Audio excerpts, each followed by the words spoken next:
I pozdrav svima i dobrodošli na moj kanal. Danas ćemo raditi reakciju na video klip Hvala na jedan sud.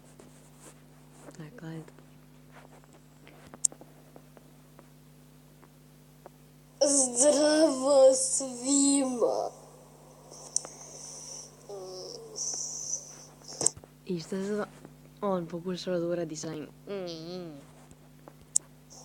Ja sam teo da vam se zahvalim. Dakle, on kaže hteo sam vama.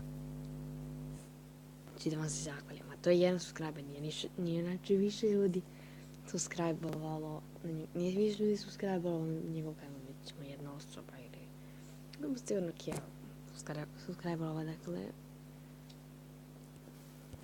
Za jedan subscriber. To je tako mnogo. Da, mnogo, znači jedan subscriber je tako mnogo, ajmo jedan aplauz. Dakle, tako mnogo, znači šta mu onda 100 subscribera ako mu jedan subscriber mnogo. Biću poznati od Serbijana kada Da, od Serbijana, sanjaj ti.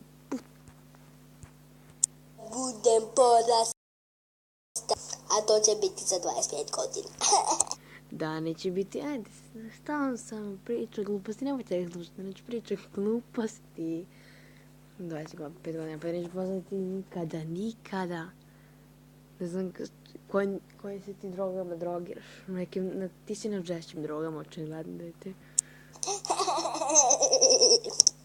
Dakle, hvala.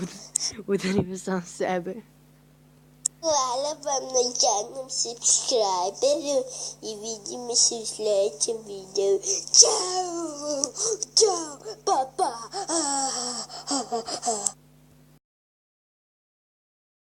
Verujem da neko može ovoliko retardiran da bude. Dakle, vjerojatno je nekim žešćim drogama i ovo dete vjerojatno ima najviše 7 godina. Ja ne mogu da verujem, dakle, ovo je prvi put sam naišla na ovakav video klip na YouTube-u, da je ovako retardiran, devilski, dakle, naišla sam na svakog video klipa, ali na ovakav. I to je bilo to za video, vidimo se u sljedećem video klipu. Ako vas vidio ovaj video, molim vas lajkujte, ne pogledajte, prijavite se na moj kanal. Ćao!